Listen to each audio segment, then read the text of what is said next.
This session is brought to you by Carl Bloom Associates. For more than 44 years, Carl Bloom Associates has helped nonprofits raise millions of dollars to fund their missions through direct mail, email, social media, and strategic campaign management. Carl Bloom Associates is the driving force behind the International Public Library Fundraising Conference and Library Giving Day. For more information, visit carlbloom.com. Hello and welcome to Data-Driven Strategic Fundraising, Building the Car, Learning How to Drive, and Creating a Roadmap. I'm your moderator, Christina McPhillips, and I'm pleased to introduce our two speakers. First up, Laura Vitko, who is the Individual Giving Manager with the Friends of the St. Paul Public Library. Laura has 10 years of experience working in development and communications and holds a master's degree in education. She has supported public library foundations, academic libraries, and museums. Next, Greg Giles. Greg is the Vice President of Development and Community Engagement for the Friends of the St. Paul Public Library. Greg has spent 25 years as a fundraising professional, working mainly in the arts and culture sector. In addition to fundraising, he is a published playwright and otherwise very active in the Twin Cities theater scene. And with that, I'll hand it over to Greg. Thanks, Christina, and thanks everyone for joining us. Glad that we were able to make this work this summer. Just want to start out a little bit about us and who we are here at the Friends of the St. Paul Public Library. We are in St. Paul, and I want to start out by saying that we are sitting on the ancestral lands of the Dakota and Ojibwe people. And I am also currently sitting about 3 miles from where George Floyd was murdered last week. And I think at this time of oppression and injustice and pain, I'm both humble and proud to be able to talk about the work that we all do together and the work ahead of us to move our communities forward and to create a more just society through our work. So thank you all for being on this walk with us.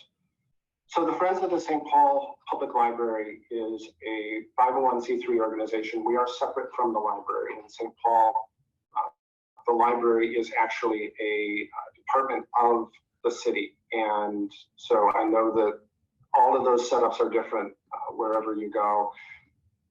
We are celebrating our 75th anniversary this year. We practically scrapped all of those plans due to COVID and now this unrest that we're ongoing. We have 15 employees, and we, in addition to our fundraising, we do some advocacy work, a lot of advocacy work. I know some of you saw the presentation that Stu Wilson and I did last year on advocacy. We are also the official Minnesota Center for the Book. That's a Library of Congress designation, one for each of the 50 states. We are one of 4, I believe, that are private organizations and not a humanities council or a land grant university. And so through that, we run the Minnesota Book Awards. We do programming throughout our state, and a lot of programming that we do for libraries throughout the state. We also are a consulting group. We have staff members who work under the Library Strategies Consulting Group banner and work with libraries, friends groups, foundation groups all around the country, and have been doing so for over a decade now. And just a sense of size of our organization, we provide about $1 million in cash support to the library here in St. Paul each year. St. Paul Library has 13 branches and an urban bookmobile. So that's a little bit of who we are. We know that all of us are very different, so I want to start with just a bit of an overview as to who we are to set that framework in context. Originally, John Award asked if I could do a presentation on strategic planning and work with Laura on our data project and do a joint presentation. We didn't talk about strategic planning much in the description of this because, you know, this is, we actually wanted people to watch this particular session. So, you know, strategic planning I'm sure some people it's their favorite activity, but I think for a lot of people it's a necessary evil, or it's something that you do and get out of the way. Our last strategic plan at the Friends was done in 2018, and so we're in our second full year of implementation of that. We had a wonderful opportunity to coordinate our strategic plan with the St. Paul Public Library's strategic planning process. And that was wonderful. We had library staff serving on our strategic planning groups, and we had Friends staff serving on some of the groups that were working with the city on their library strategic plan. Our last strategic plan was one of those that this might sound familiar to a lot of you. There was about one staff meeting each year where somebody said, hey, we should pull out the strategic plan and see how we're doing. And so we didn't want to do that again. We didn't want to be in that situation. We wanted a strategic plan that actually worked for us and lived with us. So when we sat down this time, this was kind of our framework. And I think the first thing to do as you're looking at a strategic plan is really look at what are your challenges and opportunities, and one of the keys to remember, and this was something that we had to keep coming back to when we were working on our plan. The plan is for the Friends.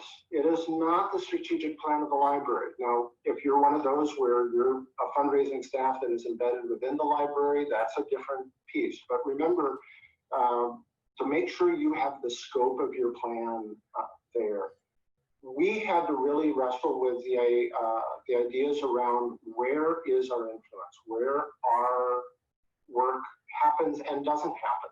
As I said, we obviously are the St. Paul Public Library. We're the Minnesota Center for the Book. We do consulting all around the United States, and we've even done consulting in foreign countries. So what's that scope, and what's the scope of your work? One of our challenges, and I think all of our challenges, is leveraging our assets. There's a lot of different things we could do. What are the most valuable ways to bring our assets to the fore, to accomplish our missions? We need to make sure that we serve our entire community. And right now, as June 2nd, when we're recording this, that's become so apparent and obvious that there are a lot of institutions that do not. And frankly, we don't necessarily live up to our own ideals on that all the time as libraries. And so I think that this is something that's really, really important as you're looking at this and as you're embarking on a planning regimen. Obviously, even though we're nonprofit, a nonprofit is a tax status. It is not a business model. And so being able to make sure that you are doing things that are sustainable and affordable and working alongside your partners in the community to make sure that you can keep doing what you're doing. And then, as I said, make a plan that makes sure you work for the library. As I've said before, we, the Friends, are not the dog, we are the tail. The library is the one that takes leadership. And as much as we have our own ambitions and plans and dreams and aspirations, we're here to serve the library and not vice versa. So that was our key. So as we kick this off, and the photo that you see here, this is our mayor, Melvin Carter III, addressing our board. At the start of our board strategic planning retreat, we have a board at this point. At this retreat, I think we have 47 board members, and we had 41 of them attend an all-day retreat in downtown St. Paul, which was pretty amazing and speaks to what an incredible board that we have here at the Friends. The lens that we used to go through this was to really start looking at who our stakeholders are. And this is really important. And some of these are going to be obvious to you. Some of them are going to be different. Obviously, for us as the Center for the Book, the literary community in our state is an important stakeholder for us.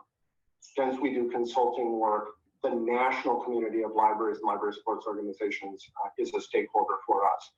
One of the keys that is not on here, actually, is library users. Because again, this is our strategic plan, not the library strategic plan. we exist to help the library so that they can serve library users. And so that was a real important distinction for us as we go through this. So here's what we did to make this plan kind of meaningful and workable. And I am so thrilled to be able to share this slide because this is our staff. These are the amazing people that I get to work with every day. And the first thing that we did is we divided up our strategic plan by our strategic imperatives. That's the what we do. Resilience. Obviously, there is an operational section that needs to happen to make an organization work. This is the accounting, this is the human resources, but it's more than that. And these aren't necessarily departments. This is a way of thinking about your organization.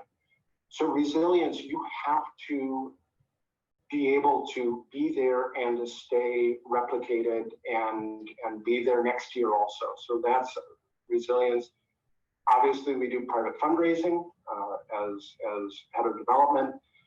Public advocacy, that is a piece that we do. Communications, both internally and externally. And then our programs and services. And this is our programming that we do in libraries, for libraries, and then our consulting group there. So we put those two together because to us, this is our service to the field. And so rather than have those two as distinct spots on the org chart, we're like, this is what we're doing, is we're serving our field and our communities. And so those are the 5 of what we do. The next piece that we did then is we really came into our values. What are our core values? What do we believe in? And you can see them there. And what we found out by wonderful happenstance afterwards is that, in a way, you've almost got a sideways mission statement here, because we believe that connecting everyone to libraries unlocks the potential in learning for our communities.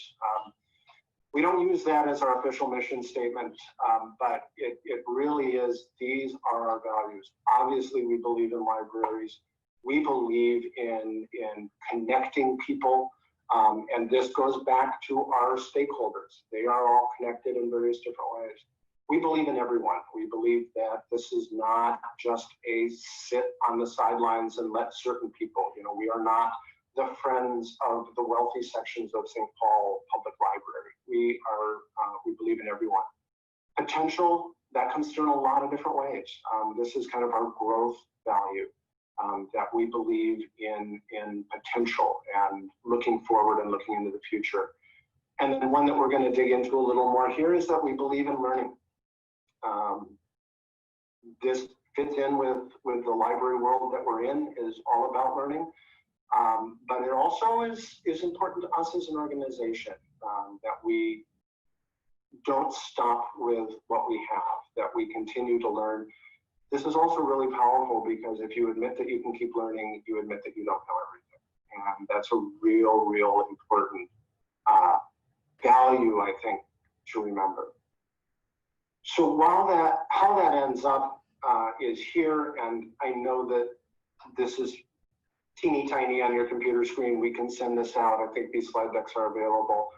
But this is this here is our strategic plan, or the placemat, as we refer to it when it gets printed out on a big sheet of paper. And what we've really done is we've taken each of our areas of the what we do, the strategic imperatives, and we intersect them with why we do it, the values. And so in each of these areas, we can say, this is what we are doing for our belief in everyone in our area of communications. This is so simple. It took us a lot to get here. Getting here wasn't simple, but the simplicity of this is what I think allows us to keep the strategic plan alive, because it's very obvious what we do, and it's very obvious as to why we do it. And so where are those intersections? And that's the piece. If it doesn't fit in here, then it's something we shouldn't be doing, or it's something we don't believe in. So you take this, and we can, we joke about playing strategic planning bingo, what's B5, and match that up. So specifically in our area, the area that Laura and I work in, is the private funding lane. And so as you see here, we have an overall strategic statement in each of these 5 areas. So in terms of believing in connecting, we are going to implement a systems-driven approach to create engagement pathways and opportunities to broaden the donor base. So we are going to find ways for our donors to connect with us and with each other. That's our overall goal. You then dig down into that, into the work plans, and that's where the day-to-day stuff goes. Specifically, what we're going to look at today is on our strategic planning bingo E2, which is private funding. We believe in learning. And the statement there is our goal is to adopt signature practices in data usage, donor modeling, and fundraising processes. That was the charge, and I'm now going to turn it over to my wonderful colleague, Laura, who is going to dive in specifically to one area where we did exactly that.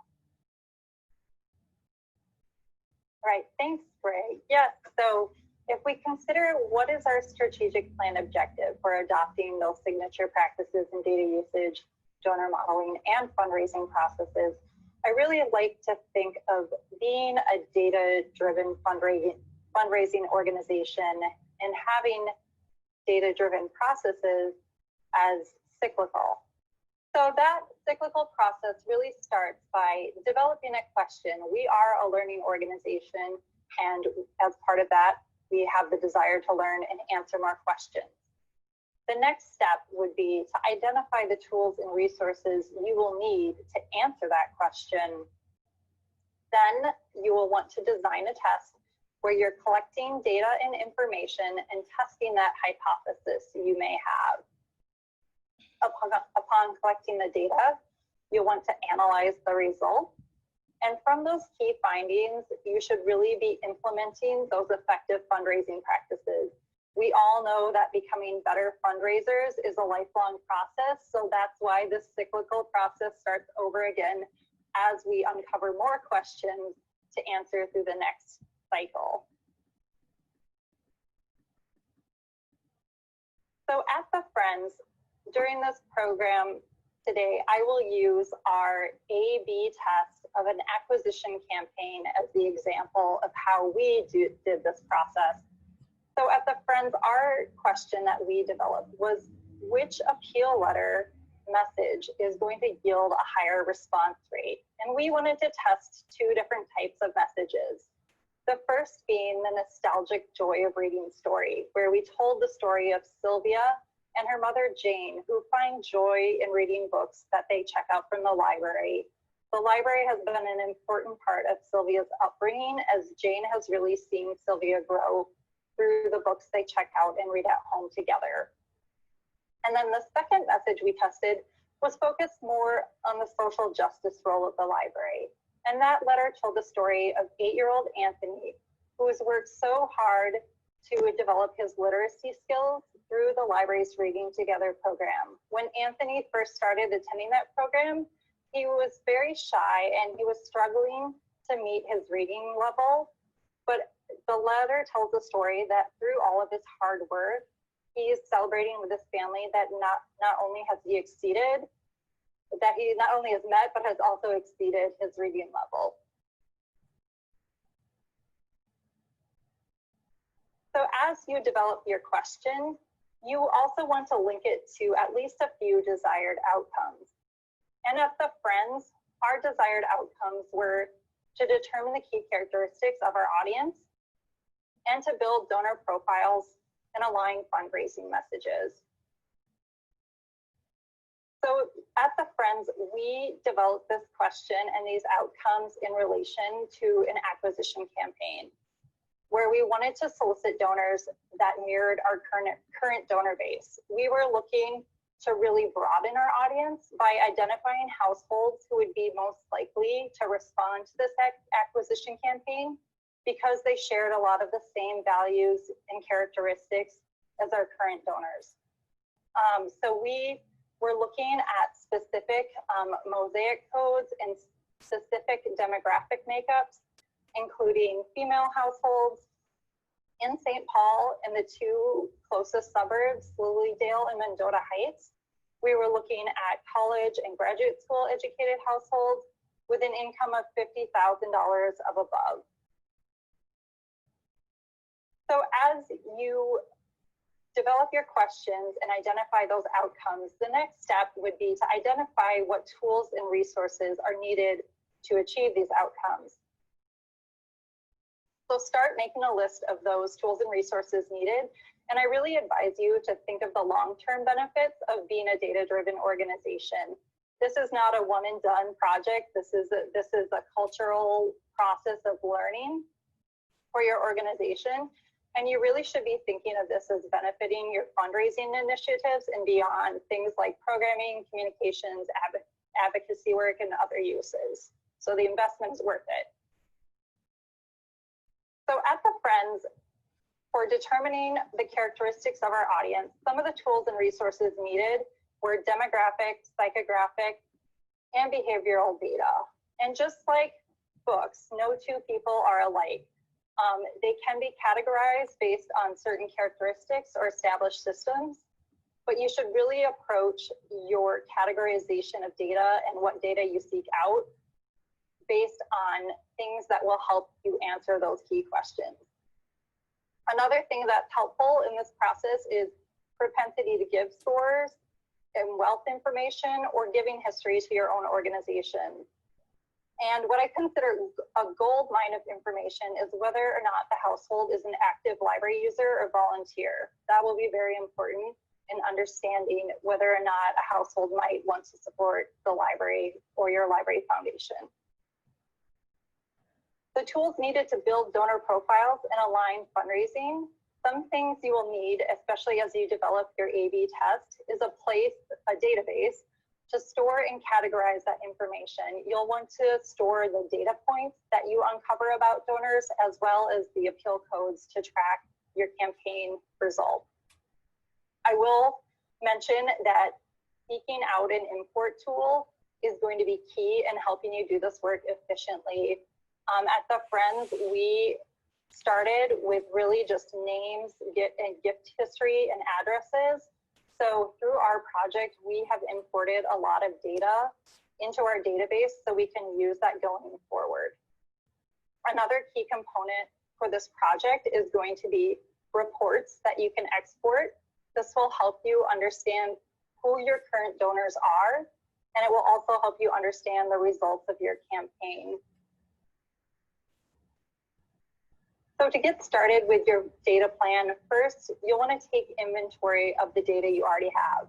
And I will recommend now is the time to clean and standardize that data. We at the Friends knew that we needed to do an NCOA update and delete duplicate records, as well as remove deceased records. So many of these data append services are going to match your donors based on their household address. So the cleaner your data, the better.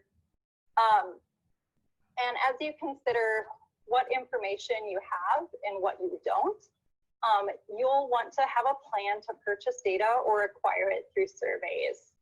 But again, don't get lost in the data minefield, because there's so many things that we can know about a specific person or household these days. Make sure you're focusing on the data that's most valuable to answering your questions, whether that's quantitative or qualitative data, and always have a plan for how you're going to collect, store, and maintain that data over the long term. I just want to highlight a few of what I would call the basic types of data that you really can learn a lot from. So I mentioned at the Friends, we had access to addresses and giving history of donors, as well as a few giving score ratings on our household. But you can really learn a lot from this. You can look at the property ownership and value of that property. If you have a list of volunteers for your library or organization, knowing who is a volunteer is so valuable in understanding if it's someone who's committed to the work that you do. If you have the age of your donors, that's great information to have as you're planning for planned giving campaigns.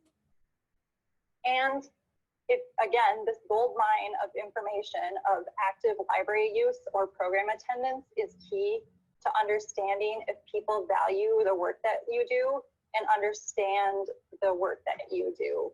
So there's less education to do for someone who's already using the library on a weekly basis than someone who hasn't used the library in 2 years. Some of the appended data I will highlight, although there are so many types of data you can pursue for doing this type of work. Income and education level is important. I know there are many, many demographic data points on households, but we found that those two were really key. Experian Mosaic Code is a categorization system that kind of creates more of a high level structure for how you identify households. Psychographic data and behavioral data, so understanding what your households, what they value, how they behave is really key.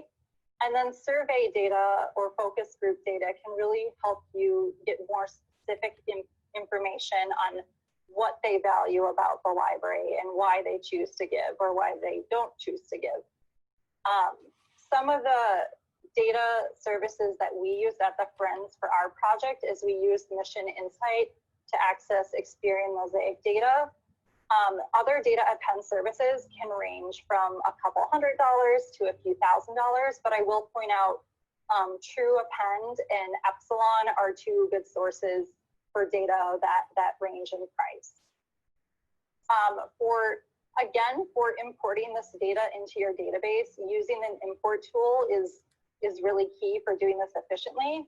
So we used import Omatic list management as our import tool, but you can also use the import feature within Razor's Edge or other services to do that. So now that you have all of your data collected or have identified the data you want to collect, you need to design your test. And at the Friends, we did this process using what's called the A/B test, which is a controlled experiment. I know it's tempting to think, oh, I'm going to be efficient and answer 5 questions at once. That will actually result in making your test invalid. So you really want to focus on testing one variable at a time because you're measuring causal links. Another important thing to do to make your test valid is to randomize the selection of those A lists and B lists for your solicitation. And then you'll want to review the sample size of people you're soliciting just to make sure it has validity. If you solicit a group of 10 and you get 1 result back, it's probably not valid. So typically the larger, the better. And as I mentioned at the Friends, our A/B test was a direct mail campaign focused on acquisition, where we were testing letter A, which was the story of the joy of reading, versus letter B, which was the story of the social justice role of the library. And I've included images of the letter for you today, and I will talk through some of our key findings. But I do want to let you know that if you have any specific questions, don't hesitate to reach out to Greg or myself. The sample size of our direct mail acquisition campaign was 10,000 households. And we'd randomly split the A list and B list segments based on different demographic data categories. So we split based on the household's mosaic code, the number of people that lived in the household, the age of the household, income level, education level, and zip code. So we wanted to make those randomized selections as equal as possible for our test. One thing I also want to point out before I move to showing you the letter B sample is because we're testing one variable, the variable being the message of the letter, you should be able to visually scan letter A versus B, and they look the same, but the copy, the text within the letter is different based on those 2 messages. So there's the letter B, the story of Anthony and the social justice role. So as you send out your test, in this case, our direct mail appeal, we wanted to wait 45 days for the gifts to come in response before we analyze results. So then as we look at those results, both the giving data, so the gift size and the gift date, as well as the demographic information on the households that responded, we're looking for patterns. And as you analyze those results of your A/B test, you want to make sure that you're using those results to guide your future donor segmentation and messaging and your fundraising practices. And make sure as you look for patterns that you're looking for rationale within them. Why would these findings be relevant to the work that you do and how you're going to solicit donors going forward? As you look for patterns, I would make sure to focus on the overall response rate, the gift size, and then also if that household is an active library user, if you have that information, their geographic location or their proximity to a library branch, knowing that we are foundations that serve the library. That's very relevant to us. Know that some results won't be statistically significant, or what's called the p-value. And that's okay, that's expected. You will see some things that are meaningful, and you will see others where there's just not enough difference in the results that have come back to make a clear statement on what your finding was. And when you find things that are insignificant, if it's important to you to determine if it's truly insignificant or not, that can be your next A/B test. Or the new questions that have risen out of this process, that can also be your next A/B test. So just know you won't come out of these projects with all the answers. There's always going to be more questions.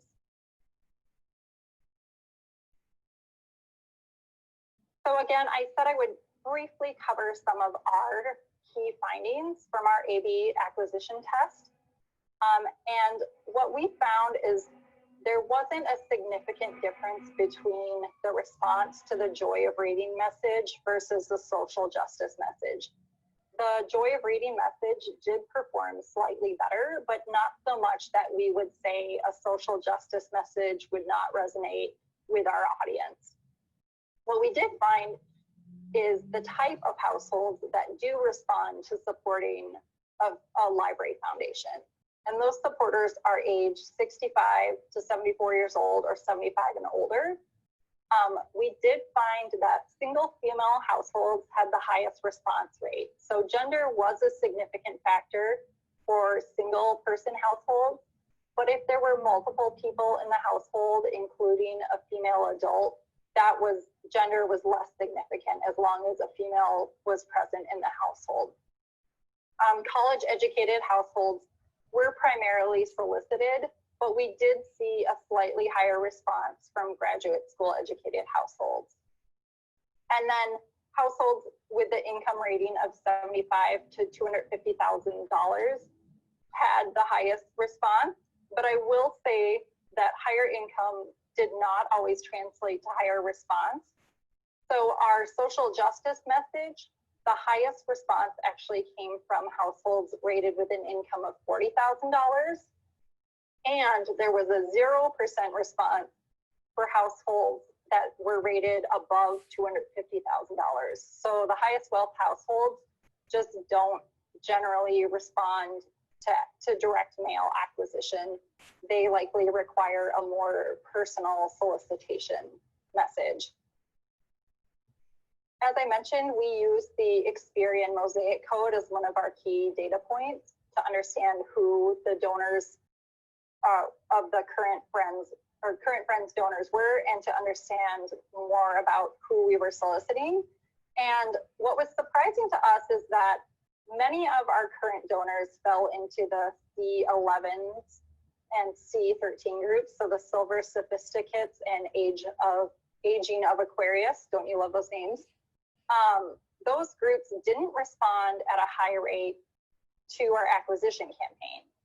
But those that did represent these groups listed here, and I won't read through all the details, but Platinum Prosperity, A02, so who are wealthier, Senior Discounts, who are less wealthy, Family Fantastic, so understanding that both donors with children and without children supported the acquisition campaign, and then the Full Pockets and Empty Nest groups, which are households that are urban lifestyle focused and have recently had children leave the house.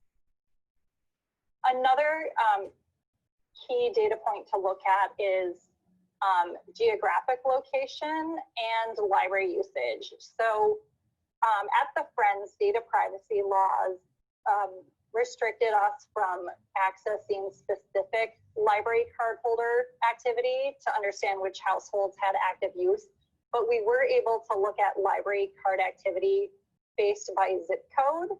So that became an overlay for us to understand if a zip code had high library use, would it also have high philanthropic support for acquisition? And it turns out it did. So again, if you have access to which households are active library card users, that's wonderful. We did not, but there's still a way to kind of work with the location of those households. One thing we did do in our acquisition campaign was solicit 2 close suburbs to St. Paul that have higher income and higher household values, and those were Lilydale and Mendota Heights. But through this process, we found that those households did not respond. We had 1 household out of 1,400 solicited respond. So that just really showed us that as we do acquisition, we focus on the city that our library serves going forward as the highest return on value.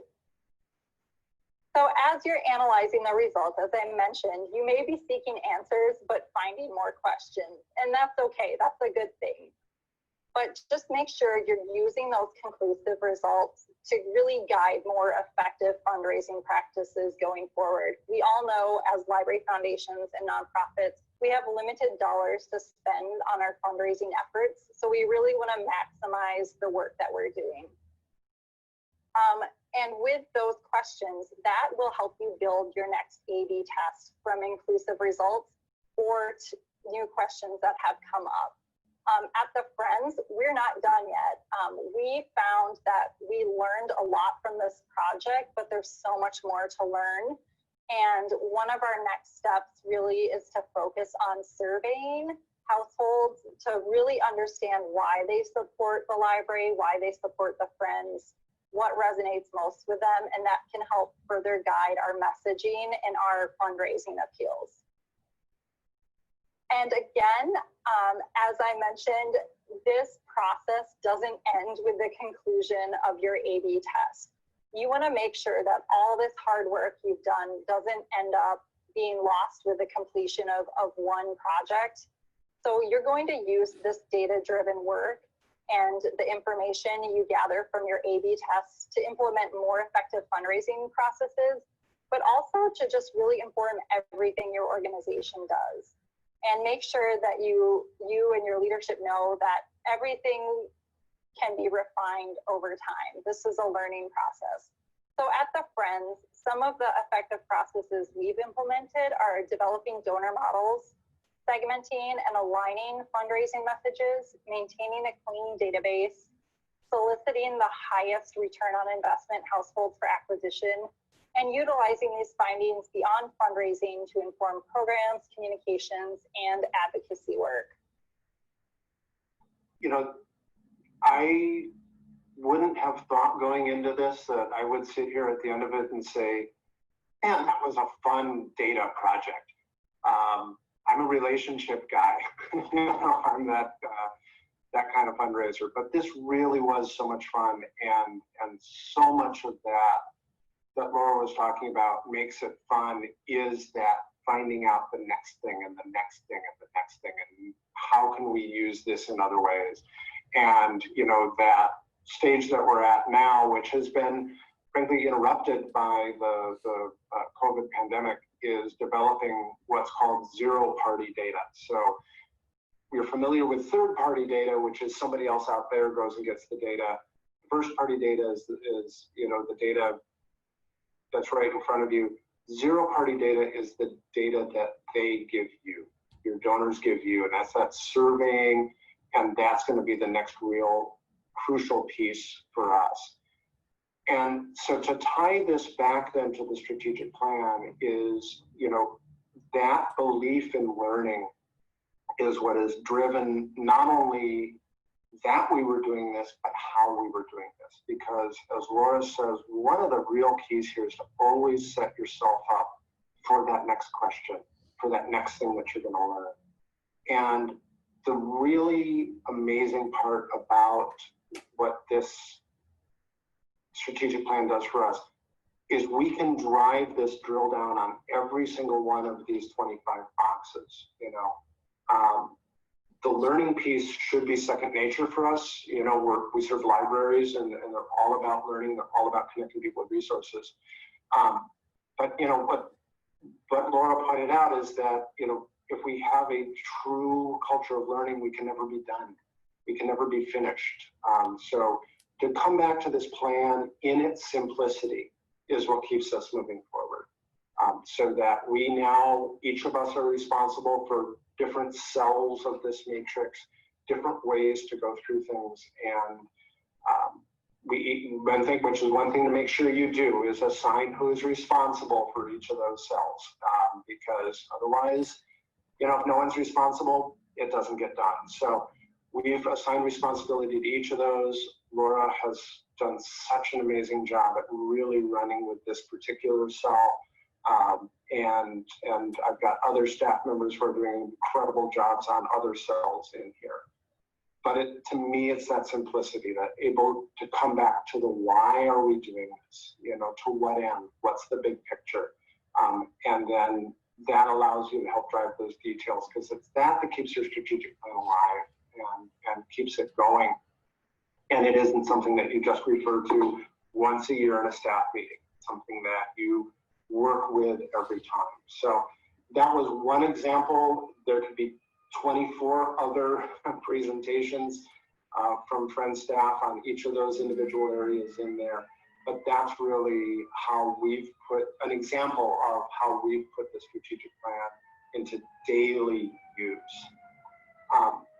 We're going to stick around, of course, for questions, but here is our contact information. As Laura said, we're available to answer more questions, give some more detail, give some help, give some guidance. And this has been a real strong learning experience for me being a part of this data project.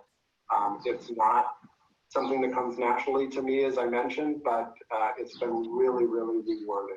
So thank you so much. Thanks for being a part of this. Thanks for being a part of this field. It's wonderful to colleagues. I miss so much seeing you in person this year, but in the future, I look forward to doing that again. Thank you so much, Laura, for your work on both this presentation and the work that you do every day. And thank you, Christina, for moderating this. And I'll give Laura the last word. All right, again, thank you all, and thanks for all the work that you do in supporting your local libraries and strengthening our community, and really making sure our community is serving everyone equally. Thanks, everyone. Okay, we've got a lot of questions and not a lot of time, so I'm going to plow through, okay? Okay, bring it. How much do you dedicate in your budget for the A/B tests and other strategic activities? It's a great question. We're building towards what we call an innovation fund in our budget, and that is equivalent to 1% of our total operating budget. And we use that for experimenting, for innovation. Okay. The really good thing about an A/B test is that it really doesn't cost you anything, because you're mailing, and what you're doing is you're just mailing out separate packages and then paying attention to what comes back in. So cost shouldn't be an obstacle for doing an A/B test. Awesome. And Laura, feel free to chime in anytime. Okay, yeah, let's see. Go ahead. I'll just add that our big initiative in being more data-driven was the Grantfunded project, and so that really equipped us with some additional funds to invest in some of these tools. But even if you're, even if you don't have grant funding to start this type of initiative, There are some low-cost options, and as Greg mentioned, doing an A/B test on your current mailing list doesn't cost anything extra. It's just the planning and foresight to do it. Okay. How many staff were dedicated to helping you to build, mine the initial data, and analyze the results? Any advice for organizations with very small staff to implement? My advice would be to find a Laura. Yeah, so at the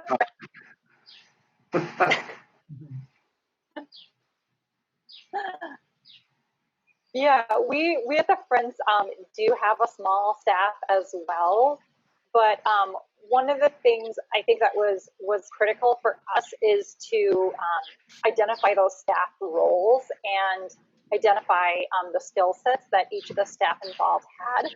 So we really had, I would say, 3 to 4 staff members working on this project. The data piece was more so managed by myself and a colleague. And then when it came to the overall project scope and the communication strategy, Greg, of course, was critical to that, as well as our communications director.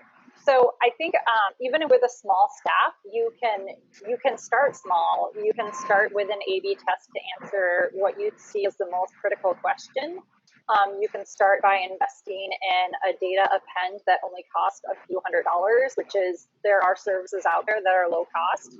And just really be mindful of continuing on and using the findings from those results to get better at bringing in more revenue for your organization. Yeah, and we were actually really remiss during our pre-recorded presentation to not mention that Carl Bloom Associates was incredibly helpful to us in looking through all of this and working with our messaging and developing the test. So they were very helpful there, and thank you. And also a company called Donor Voice gave us some assistance and help, and they have a really great, very low cost data append tool that you can use. Okay, awesome. All right, I'm going on. How do the 5 values, like them, differ or not from your library's values? From the strategic plan, they're very similar and intertwined. Let's see if I can do this. The library believes that learning is a human right. They believe in curiosity. They believe in connection, and they believe in the power of belonging. So it's very similar to our connection, everyone, learning, innovation and growth. And that, I think, speaks to having the 2 organizations coordinate, not the same process, but we were definitely very much aware of what each other were doing during this. Cool.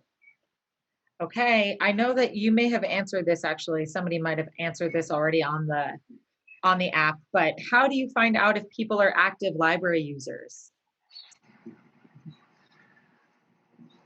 Yeah, so unfortunately, with our state privacy and city privacy laws, we weren't able to get household-specific data on who was an active cardholder.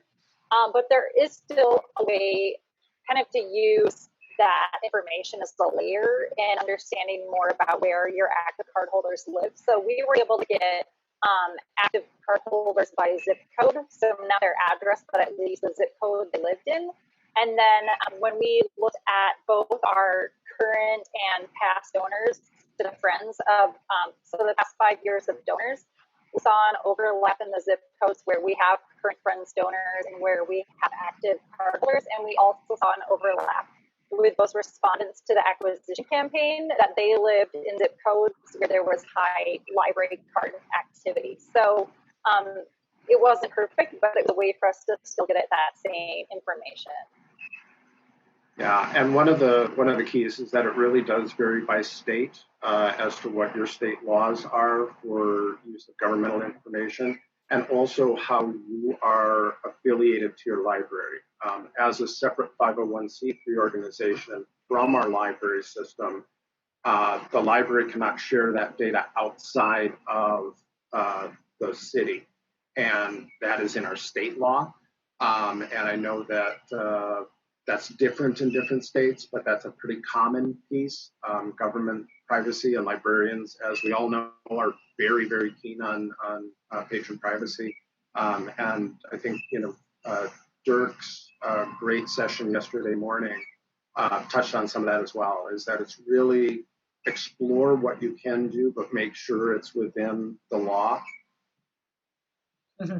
Always a good advice. Always a good advice. Always follow the law. Yeah, usually, yeah. Okay, so I know you guys answered this too, but just so everybody can hear, how many donors do you have, and what donor management software do you use? We've got about 2,000 active donors in any given 12-month cycle. All told, we have about 14 to 15,000 records in our database, and our CRM is Razor's Edge by Blackbaud. And one of the great things of Razor's Edge is that you can put anything into there. It's also one of its great weaknesses, is you can put anything in there. But it allowed us to really track that, and that's where one of the things that Laura mentioned in the presentation. Really make sure you plan out ahead of time. What do you need? What is going to be helpful? And how are you going to put that in the system and then get it back out again? Because you can, like I said, you can throw anything in to Razor's Edge, but if you can't get it back out, it doesn't do any good. And that's also where Laura was saying, and one of the things that we really kept hammering on is what's really meaningful. You can find, if you pulled all of your donors and were able to get a data append on their shoe size, mm-hmm. You would find a pattern that donors of shoe size 9 medium are your best donors. It doesn't mean anything. That's statistical noise. And that's where really looking at how does this make sense? That was something we did, is every time we looked at something, it's how does this make sense? Does this fit in? And sometimes the answer is it doesn't. Shoe size does not determine giving. I've never seen a study that does that. If there is one, please let me know about it in the Q&A.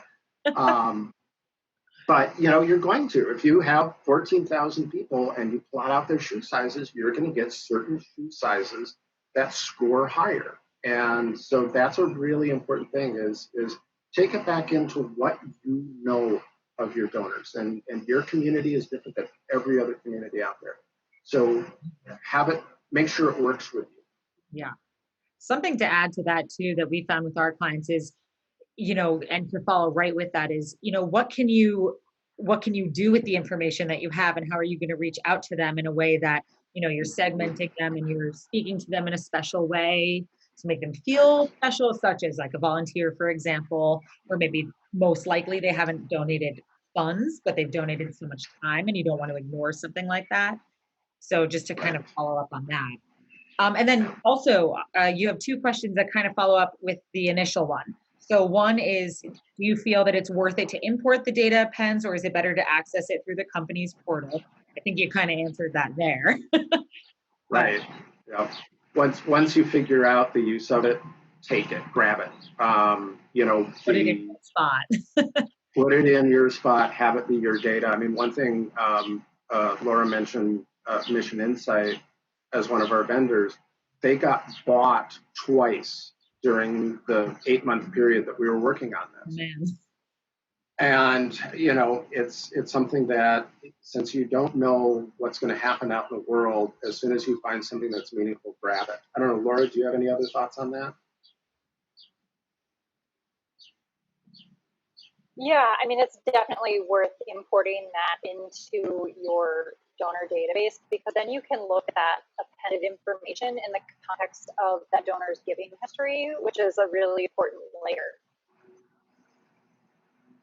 Right. And then is there, you answered what analytics software you're using, Razor's Edge, but do you use, is there someone on your team that manages or manipulates that data for your review, or is it a third party? Yes. So I do most of the, Yeah, I do a lot of reporting and analysis through Excel and using pivot tables and different kind of logic formulas. So that's been key to making sense of the data.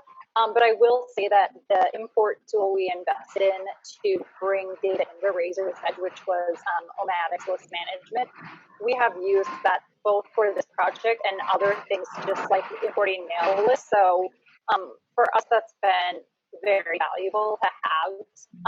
With our kind of analysis of who our donors were, Carl Bloom was key to helping us understand who our current donors were. So I would say it can be a combination of things, but Excel's a good place to start if that's all you have access to. We also go ahead. Did have a board member who actually owned a data analytics firm. And I say owned because he also sold his company during this project. But he actually had a couple of his trainees take a crack at our data and rummage through it for some learning. So we did have a bit of a ringer, but look in your community. Is there a business owner or a marketing executive who's on your board or is a major donor? And can she take some time to look at something, or connect you to someone who will do it as a pro bono or a training project? Because it was pro bono and it was all trainees. This was his way of making sure they were worthy of still working for him, and it was a great free resource for us. Awesome. I'm going to try and shove in one more question. There's still a bunch left, but one that's a little different is, how do you coordinate with your library's planning process? Planning isn't yet a strength of some library systems, so how do you coordinate a moving target? That might take more than a couple minutes, so I recommend starting a meetup. There you go. Well, I'll be kind of shameless and say that Library Strategies Consulting Group does a lot of strategic planning for both libraries and for friends and foundation groups. And I know Beth Burns, our president, has done some of that work. Stu Wilson, who some of you know, has done some of that work as well.